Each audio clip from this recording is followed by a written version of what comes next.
Howdy, good afternoon. This is Kathy with Kathy's Farmhouse Bakery. We're going to work today on making some homemade granola. You can use this for making cereal. You can use this for yogurt parfaits. This is what I like to call the art of manipulation. So, you're looking at a recipe and go, how can I make it different? What can I add to it? What can I take away from it? So in this recipe, I'll show you things that are being added and I'll show you things that are being taken away for what we're going to use this for. My husband absolutely loves when I make granola for him. So we're going to start by heating up the oven. We're going to preheat it to 250 degrees. From there, we're going to start in and making the recipe. And as you can see, I've got a whole bunch of my stuff already ready. I'm making a double batch of this. So right now I have 4 cups of old-fashioned oats in here. I'm going to put 2 more in. So I'm going to open that up and I'm going to go and put 1 and 2. Okay? And we'll put this aside. We are done with the granola, with the oatmeal. Now, the next piece of this part of it calls to combine the nuts and the brown sugar in with. So I've got slivered almonds, okay? The recipe calls for cashews. I typically don't do that. However, with my almonds, I put in sunflower seeds. I like sunflower seeds. Those are salted. So because they are salted and the recipe calls for salt, don't add it.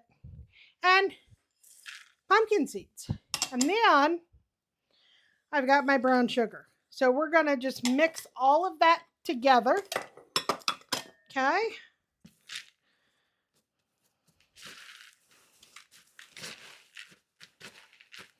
This is a really, really easy recipe. The piece of it is the fact that it does take 1 hour and 15 minutes. And I'll get to that in just a moment. So I'm going to set that aside. Let's put that over here actually. Now for the wet ingredients. We've got pure maple syrup. And because I have a double, I'm putting in 1/2 of a cup in here. And I'll go ahead and I'll use this spatula and get as much of that out as I can. Okay. Once the liquids are together, we'll go ahead and put them in with the dry. Now it called for 1/4 cup of the vegetable oil. So we're going to put in 1/2 cup. Okay. So I've got those together. And this is where you would put the salt if you had unsalted nuts and seeds and things. But now we're going to take and we're going to just put all of that liquid goodness into the bowl. And we're going to mix it all up. Okay.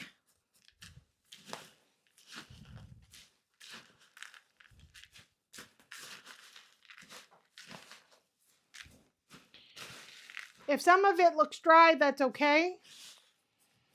When it's cooking, the brown sugar will melt up.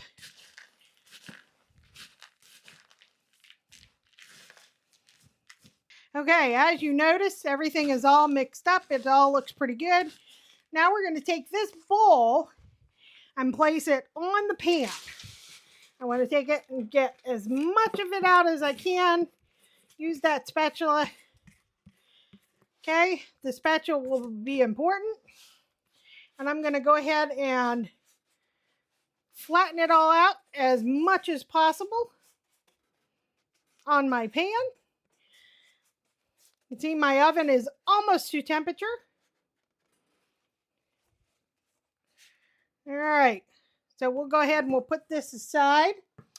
Now, once it hits that temperature of the 250 degrees, we're going to put this in the oven.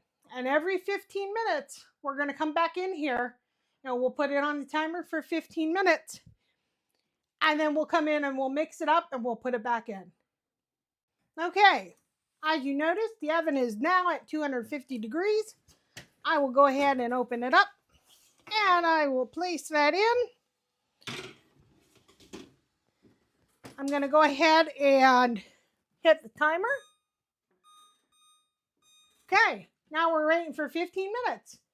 And then we'll come back and I'll show you how to mix it up and put it back in. As you can hear, the timer just went off. So we'll go ahead and we're going to pull this out. You'd be able to smell the brown sugar and maple syrup if you had smell-o-vision. I'm going to go ahead and gently mix the batter, or mix the granola. What this is doing is this is allowing for areas that may have been underneath the maple syrup, the brown sugar to come out, because every time we go in here every 15 minutes, it will start to get a little bit harder until we're done at that hour and 15-minute mark. Okay, so I'm lining it back up again, layering it back out as much as I can. Okay. I will do this 3 more times, and at the 3rd time, it will come out, and then we'll be done. So now I'm going to take it and place it back into the oven for the next 15 minutes. Timer, 15.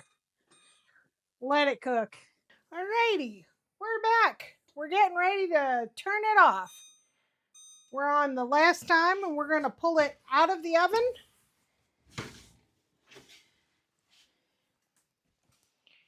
Okay, I turned the oven off, turned the timer off. It just smells so good in here. Now you can leave this for a few minutes, let it cool off a little bit, and we're going to take it, we're going to transfer it back into the bowl that we had with the granola. After it's cooled off, you would normally put in, for a single recipe, a cup of raisins. However, with that art of manipulation that I like to do, you could put in craisins, you could put in anything dehydrated fruit-wise, blueberries, cherries, you name it. I'm not going to, at this point, put anything in, and I'm going to go ahead and place this over here. Okay, as you can see, it's good.